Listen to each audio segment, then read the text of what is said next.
Right ఇక మొత్తానికి మా ప్రతినిధి ప్రవీణ్ చెప్పినట్టు క్యాంపెయినింగ్ నుంచి కూడా పోలింగ్ వరకు కూడా అంతా కూడా పోటాపోటీగా జరిగింది. TRS BJP neck to neck competition నడుస్తోంది. ఎన్నికైనటువంటి డివిజన్లు, దాంట్లో గెలిచినటువంటి అభ్యర్థులు, అలాగే కాస్త కౌంటింగ్ జరుగుతున్నటువంటి డివిజన్లు ఆల్ ఓవర్ గా అసలు అప్డేట్స్ ఏం జరుగుతున్నాయని తెలియజేయడానికి ఏబిఎన్ న్యూస్ రూమ్ నుండి మా తెలంగాణ బ్యూరో ఇన్ఛార్జ్ నవీన్ సిద్ధంగా ఉన్నారు. నవీన్, ప్రస్తుత సిచ్యువేషన్ చూస్తుంటే ఏమనిపిస్తోంది? ఇంత నెక్ టు నెక్ కాంపిటీషన్ లో టీఆర్ఎస్ కి గట్టి పోటీ ఇస్తోంది BJP. At the same time Congress నుంచి కూడా సీట్లు కైవసం చేసుకున్నటువంటి డివిజన్ మనం ఏ విధంగా చూడాలంటారు? అంటే ప్రజల పల్స్ ని పట్టుకోవడం చాలా కష్టమని ఈ ఫలితాలను చూస్తే మనం గట్టిగా చెప్పొచ్చు అంటారా? అందరి అంచనాలను తలకిందులు చేస్తూ ఫలితాలన్నీ కూడా వెలువడుతున్నాయి. మొత్తానికైతే ప్రస్తుతానికి మనకు ఉన్నటువంటి సమాచారం మేరకు నిన్న చూసాం, అన్ని ఎగ్జిట్ పోల్స్కి సంబంధించినటువంటి లెక్కలన్నీ కూడా తారుమారైపోయాయి. సో ఇప్పుడు నా చేతిలో ఇప్పటివరకు యాజ్ ఆఫ్ నౌ వచ్చినటువంటి ఫలితాలు ఉన్నాయి. సో 150 డివిజన్లకు కాను 130 డివిజన్లకు సంబంధించినటువంటి ఫలితాలు వెల్లడయ్యాయి. సో దాంట్లో టీఆర్ఎస్ పార్టీకి 130 డివిజన్లకు సంబంధించినటువంటి ఫలితాల్లో టీఆర్ఎస్ పార్టీకి వచ్చినటువంటి డివిజన్లు 49, బీజేపీకి గెలిచినటువంటి డివిజన్లు 38, ఎంఐఎం పార్టీకి గెలిచిన డివిజన్లు 41, కాంగ్రెస్ పార్టీ గెలిచింది 2 డివిజన్లు. సో ఇంకా లీడ్స్లో ఉన్నాయి. ఇంకొక 20 డివిజన్కి సంబంధించినటువంటి ఫలితాలు రావాల్సి ఉంది. ఒకవేళ ఆ ఫలితాలే కనుక వస్తే, అంటే 150 డివిజన్లకు ఫలితాలే కనుక వస్తే, సో ఓవరాల్గా ఇప్పుడు ఉన్నటువంటి ఆధిక్యాలతో కలుపుకొని ఫలితాలు ఈ విధంగా ఉండేటువంటి అవకాశం ఉంది. సో టీఆర్ఎస్ పార్టీ 60 డివిజన్లకు మించి ఇంకొక సీటు కూడా గెలుచుకునేటువంటి పరిస్థితి లేదు. బీజేపీ 46 సీట్లను గెలుచుకునేటువంటి పరిస్థితి ఉంది. సో ఎంఐఎం పార్టీ 42 డివిజన్లు, కాంగ్రెస్ 2 డివిజన్లు గెలుచుకునేటువంటి పరిస్థితి కనిపిస్తుంది. సో బీజేపీ పూర్తిగా అనూహ్యంగా ఈ ఎన్నికల్లో పుంజుకునేటువంటి పరిస్థితి కనిపిస్తుంది. సో ఈ ఎన్నికను ఒక రకంగా మనం చెప్పాలంటే సార్వత్రిక ఎన్నికలను తలపించే రీతిలో ఎన్నికల ప్రచారం జరిగింది. ప్రస్తుతం కౌంటింగ్ కూడా, ఉత్కంఠ కూడా అదే రీతిలో మనకు కనిపిస్తున్నటువంటి పరిస్థితి కనిపిస్తుంది. ఇది పూర్తిగా ఏకపక్షంగా బీజేపీకి ఏకపక్షంగానే ఈ ఫలితాలు వస్తున్నట్టుగా మనకు చెప్పుకోవచ్చు. ఎందుకంటే దుబ్బాక ఎన్నికల ప్రభావం ఈ ఎన్నికల్లో స్పష్టంగా కనిపిస్తుంది. ప్రభుత్వ వ్యతిరేకత ఓటుకు సంబంధించినటువంటి ప్రభావం స్పష్టంగా కనిపిస్తుంది. పూర్తిగా ఈ ఎన్నికల్లో కనుక చూస్తే, సో టీఆర్ఎస్ పార్టీ తనకున్నటువంటి అంగబలం, అర్ధబలం, ఆ పార్టీకి సంబంధించినటువంటి ఏదైతే నేతల బలం, సో అందరినీ కూడా ఈ ఎన్నికలో ప్రయోగించింది. కానీ ఎక్కడా కూడా ఇవన్నీ ఎక్కడా కూడా ఫలించినటువంటి దాఖలాలు అయితే కనిపించట్లేదు. పూర్తిగా టీఆర్ఎస్ పార్టీ ముఖ్యంగా క్యాబినెట్కి సంబంధించినటువంటి మంత్రులు 17 మంత్రులు ఇన్ఛార్జిగా 17 డివిజన్లకు ఉన్నారు. సో దాదాపుగా మెజారిటీ క్యాబినెట్ మంత్రులంతా కూడా ఈ ఎన్నికల్లో ఓడిపోయినట్టుగానే మనకు చెప్పుకోవచ్చు. సో ఈటల రాజేందర్ మల్కాజ్గిరి ఇన్ఛార్జిగా ఉన్నారు డివిజన్కి, అక్కడ టీఆర్ఎస్ ఓడిపోయింది. జగదీశ్వర్ రెడ్డి సరూర్ నగర్కి ఇన్ఛార్జిగా ఉన్నారు, అక్కడ టీఆర్ఎస్ ఓడిపోయింది. సబితా ఇంద్రారెడ్డి ఆర్కే పురం ఇన్ఛార్జిగా ఉన్నారు, సో అక్కడ టీఆర్ఎస్ ఓడిపోయింది. శ్రీనివాస్ గౌడ్ అడిక్మెట్ దగ్గర ఇన్ఛార్జిగా ఉన్నారు, అక్కడ టీఆర్ఎస్ ఓడిపోయింది. ఇంకా చాలామంది మంత్రులు ఎక్కడెక్కడైతే డివిజన్లకు కేవలం ఒక 20,000 30,000 పోలైనటువంటి ఓట్లకు డివిజన్లుగా ఉన్నటువంటి మంత్రులు అక్కడ టీఆర్ఎస్ పార్టీని గెలిపించుకోలేనటువంటి పరిస్థితి అక్కడ సంభవించింది. ఇక మంత్రి సబితా ఇంద్రారెడ్డి ప్రాతినిధ్యం వహిస్తున్నటువంటి నియోజకవర్గం కనుక మనకు చూస్తే, సో అక్కడ మహేశ్వర నియోజకవర్గంలో సో 2 డివిజన్లు ఉన్నాయి. సో రెండింటికి 2 డివిజన్లు బీజేపీ ఖాతాలో చేరిపోయాయి. అక్కడ టీఆర్ఎస్కి ఒక్క డివిజన్ కూడా లేదు. సో నేను ఎమ్మెల్యేల వారిగా ఒక్కసారి నేను చెప్తాను. సో దాంట్లో పరిస్థితి ఏ విధంగా ఉందో మనం అర్థం చేసుకోవచ్చు. సో రాజేంద్ర నగర్లో కనుక చూస్తే, సో అక్కడ రాజేంద్ర నగర్ అసెంబ్లీ నియోజకవర్గంలో ప్రస్తుతం TRS sitting MLA Prakash Goud ఉన్నారు. సో ఆయన నియోజకవర్గంలో మొత్తం 5 డివిజన్లు ఉంటే బీజేపీ 3 డివిజన్లో గెలిచింది, ఎంఐఎం 2 డివిజన్లో గెలిచింది, టీఆర్ఎస్ 1 డివిజన్లో కూడా గెలవాలి. ఇక ఉప్పల్ విషయానికి వస్తే, ఉప్పల్ ఎమ్మెల్యే బేతి సుభాష్ రెడ్డి తన భార్యని హబ్సిగూడ నుంచి కార్పొరేటర్ అభ్యర్థిగా బరిలో దించారు. కనీసం తన భార్యను కూడా గెలిపించుకోలేనటువంటి పరిస్థితిలో ఉప్పల్ ఎమ్మెల్యే ఉండిపోయారు. సో అక్కడ బీజేపీ కూడా 2 డివిజన్లలో గెలుపొందినటువంటి పరిస్థితి కనిపిస్తుంది.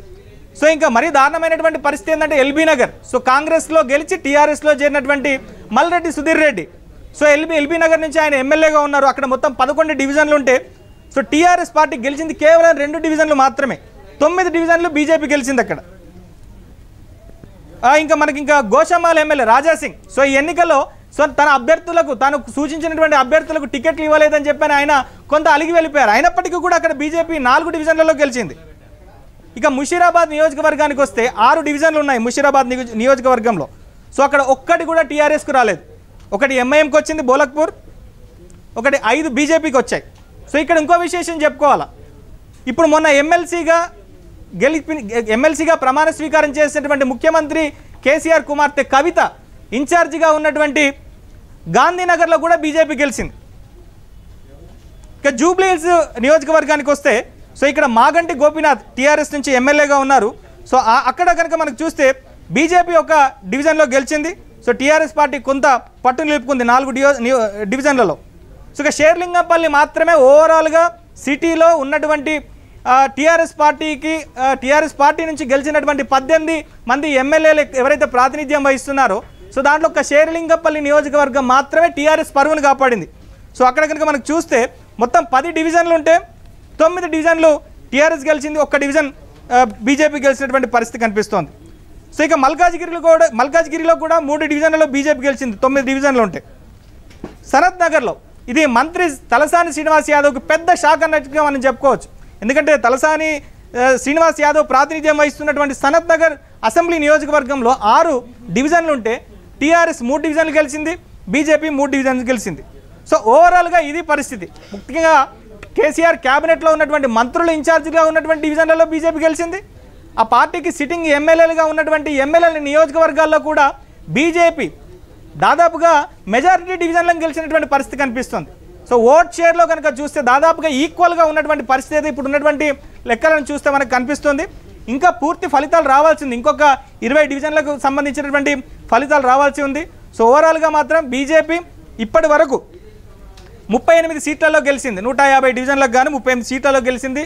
ఇంకా 46 డివిజన్లలో ఓవరాల్గా ఆధిక్యంతో కలుపుకొని 46 డివిజన్లలో బీజేపీ పార్టీ గెలిచేటువంటి అవకాశాలు కనిపిస్తున్నాయి.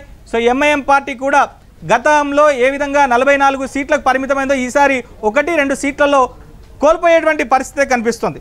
ఉదయం నుంచి మనం చూస్తున్నాం టీఆర్ఎస్ పార్టీ చాలా సంబరాలు చేసుకుంటుంది తెలంగాణ భవన్లో. సో ఇప్పుడు ఆ పరిస్థితి అక్కడ కనిపించట్లేదు. ఇటు సంబరాలన్నీ కూడా ప్రస్తుతం బీజేపీ పార్టీ ఆఫీస్లో కనిపిస్తున్నటువంటి పరిస్థితి కనిపిస్తోంది. సో ఓవరాల్గా హైదరాబాద్లో కనుక మనకు చూస్తే సెటిలర్లు పూర్తిగా ఇటు కొంత టీఆర్ఎస్ పార్టీకి ముఖ్యంగా ఏదైతే షేర్లింగంపల్లి కావచ్చు, కూకట్పల్లి కావచ్చు, ఈ ప్రాంతాల్లో కొంత టీఆర్ఎస్కు పాజిటివ్గా ఉన్నారు. మరికొన్ని నియోజకవర్గాల్లో ఇటు బీజేపీకి కూడా పాజిటివ్గా ఉన్నటువంటి పరిస్థితి కనిపిస్తుంది. సో టీఆర్ఎస్ పార్టీ చెప్పినటువంటి వరద సాయం ఎక్కడ పనిచేయలేదు, డబుల్ బెడ్రూమ్ ఇల్లు ఎక్కడ పనిచేయలేదు, అభివృద్ధి ఎక్కడ కూడా పనిచేయనటువంటి పరిస్థితి కనిపించింది. సో దుబ్బాకలో కూడా ఈ ఎన్నిక కేసీఆర్ పాలనకు రిఫరెండం అని చెప్పేసి మీడియా ప్రతినిధులు అడిగినప్పుడు కూడా అక్కడ టీఆర్ఎస్ పార్టీ నాయకులు ఆ సవాల్ని స్వీకరించిన పరిస్థితి లేదు. సో ఇప్పుడు జిహెచ్ఎంసీ ఎన్నికల్లో కూడా సో ఈ 26 అసెంబ్లీ నియోజకవర్గాల పరిధిలో 4 లోక్సభ నియోజకవర్గాల పరిధిలో జరిగినటువంటి ఎన్నికలు ఇవి. ఆషామాషి ఎన్నికలు కాదు, ఏకంగా మొత్తం తెలంగాణలో ఉన్నటువంటి 1/3 ఓటర్లు ఉన్నటువంటి ప్రాంతం ఇది జిహెచ్ఎంసీ. సో ఇక్కడ ప్రస్తుతం ఫలితాలను కనుక చూస్తే అంటే కేసీఆర్ రెండోసారి అధికారంలోకి వచ్చాక రెండోసారి జరుగుతున్నటువంటి జిహెచ్ఎంసీ ఎన్నికలు ఇది 2.5 ఏళ్ల తర్వాత. సో ఈ ఎన్నికల్లో ముఖ్యంగా ప్రభుత్వ వ్యతిరేకత చాలా పనిచేసినట్టుగా అంటే బీజేపీ కలిసి వచ్చినట్టుగా మనకు కనిపిస్తోంది. మరోవైపు ప్రతిపక్షాలు కూడా బలహీనంగా ఉండడం బీజేపీ కలిసి వచ్చినట్టుగా కనిపిస్తోంది. సో బీజేపీ దూకుడు కూడా ఆ పార్టీకి ఇన్ని సీట్లు రావడానికి కారణమైనట్టుగా మనకు కనిపిస్తోంది. క్రాంతి. అయితే నవీన్, ఇప్పుడున్నటువంటి పరిస్థితుల్లో మీరు చెప్పినట్టు టీఆర్ఎస్ క్యాండిడేట్స్ ఇన్ఛార్జ్గా ఉన్నటువంటి డివిజన్లో కూడా టీఆర్ఎస్ ఓడిపోవడం, బీజేపీ గెలవడాన్ని ఏ విధంగా చూడాలంటారు? అంటే టీఆర్ఎస్ క్యాంపెయినింగ్ చేస్తున్నంతసేపు కూడా మేము లోకల్ అంటూ గంటా బజాయించింది. At the same time BJP మాత్రం పెద్ద తలకాయలను తీసుకొచ్చి క్యాంపెయినింగ్ చేయడం వల్ల ఈ ఫలితాల్లో ప్రభావితం చూపించిందంటారా? అంటే బీజేపీ యొక్క ఇప్పుడు చూసినటువంటి ఫలితాలపై బీజేపీ యొక్క దీన్ని మనం ఏ విధంగా చూడాలంటారు ఈ గ్రాఫ్ని? ఇది పూర్తిగా ప్రజల నాడిని తెలుసుకోవడం ఎవరికి కూడా ఇక్కడ ఎవరు కూడా ప్రజల నాడిని పట్టుకోలేకపోయారు క్రాంతి. సో దుబ్బాకలో కూడా ఇటు టీఆర్ఎస్ పార్టీ గెలుస్తుందని చెప్పేసి దాన్ని తొలుత అనుకున్నారు. కానీ క్రమక్రమంగా పోలింగ్ అయ్యే నాటికి పరిస్థితిలో మార్పు వచ్చింది. బీజేపీ అనూహ్యంగా సంచలన విజయం నమోదు చేసుకుంది. సో గ్రేటర్ ఎన్నికల్లో కూడా సో 2016 ఇక్కడ టీఆర్ఎస్ పార్టీ నేతలు చెప్తున్నటువంటి విషయం ఏంటంటే 2014లో అధికారంలోకి వచ్చినటువంటి కేసీఆర్ సో 2 సంవత్సరాల తర్వాత జరిగినటువంటి ఎన్నికల్లోనే 99 సీట్లు దక్కించుకుంది. సో ఇప్పుడు 7.5 సంవత్సరాల తర్వాత హైదరాబాద్లో 67,000 కోట్ల రూపాయలతో అభివృద్ధి చేశామని చెప్పిన తర్వాత ఇప్పుడు జరిగినటువంటి ఎన్నికల్లో సో ఎక్కడ కూడా టీఆర్ఎస్ పార్టీ చెప్పినటువంటి అభివృద్ధే కావచ్చు లేదా ఇతరత్ర బెనిఫిట్సే కావచ్చు ప్రజలు ఎక్కడ కూడా పట్టించుకున్నటువంటి పని లేదు. ఇంతమంది మంత్రులు ఇన్ఛార్జీలుగా ఉన్నారు. సో అక్కడ కూడా టీఆర్ఎస్ పార్టీ ఓడిపోయింది. సో టీఆర్ఎస్ పార్టీకి సంబంధించి సిట్టింగ్ ఎమ్మెల్యేలు ఎక్కడెక్కడైతే ఉన్నారు సో వాళ్ళ డివిజన్లలో కూడా టీఆర్ఎస్ పార్టీ ఓడిపోయింది. సో ఎక్కడ కూడా ఏవి కూడా అధికార పార్టీ చేసినటువంటి ప్రయత్నాలు ఏవి కూడా ఫలించలేదు. సో పూర్తిగా ప్రజలు ప్రభుత్వ వ్యతిరేకతను దృష్టిలో పెట్టుకునే ఈ ఎన్నికల్లో ఓట్లు వేసినట్టుగా మనకు చెప్పుకోవచ్చు. మంత్రి కేటీఆర్ కూడా ఎన్నికల్లో పదే చెప్పారు గల్లీ బాయ్స్ కావాలనో ఢిల్లీ బాయ్స్ కావాలనో తేల్చుకోండి అని చెప్పని. సో కానీ ప్రజలు ఢిల్లీ బాయ్స్కే ఈ ఎన్నికల్లో జై కొట్టినట్టుగా మనకు కనిపిస్తోంది. సో ఓవరాల్గా ఈ ఎన్నికలు కనుక చూస్తే ప్రభుత్వ వ్యతిరేకత పైన ప్రభుత్వ వ్యతిరేకతనే ప్రజలంతా కూడా మనసులో పెట్టుకొని ప్రభుత్వంపై ఉన్న వ్యతిరేకత మనసులో పెట్టుకునే ఈ ఎన్నికల్లో బీజేపీని గెలిపించినటువంటి పరిస్థితి కనిపిస్తుంది. సో కాంగ్రెస్ పార్టీ కూడా బలహీనంగా ఉండిపోయింది. దుబ్బాక ఎన్నికల్లో డిపాజిట్ కూడా రాకపోవడంతో ఆ పార్టీ పూర్తిగా దాదాపుగా క్యాండిడేట్లను కూడా చివరి నిమిషంలో అనౌన్స్ చేసింది.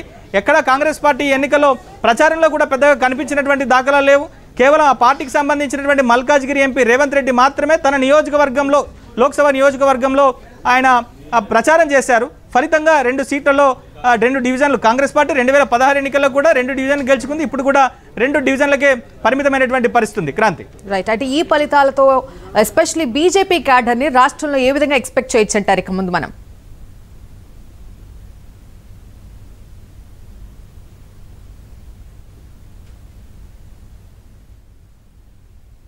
జరగబోతున్నాయి. వరంగల్ మున్సిపల్ కార్పొరేషన్కి ఎన్నికలు జరగబోతుంది మార్చి నెలలోపుగానే.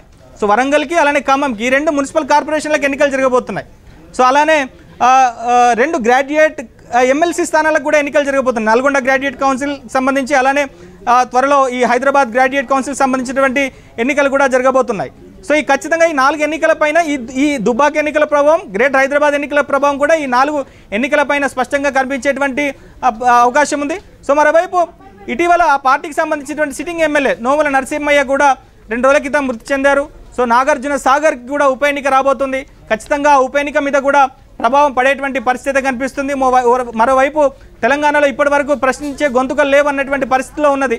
సో బీజేపీ ఈ స్థాయిలో బలం పుంజుకోవడంతో ఒకంత ప్రభుత్వానికి కూడా ఇబ్బందికరమైనటువంటి పరిస్థితి కూడా రానున్నటువంటి రోజుల్లో కనిపించేటువంటి పరిస్థితి స్పష్టంగా కనిపిస్తుంది. Kranti, right. Naveen, thank you.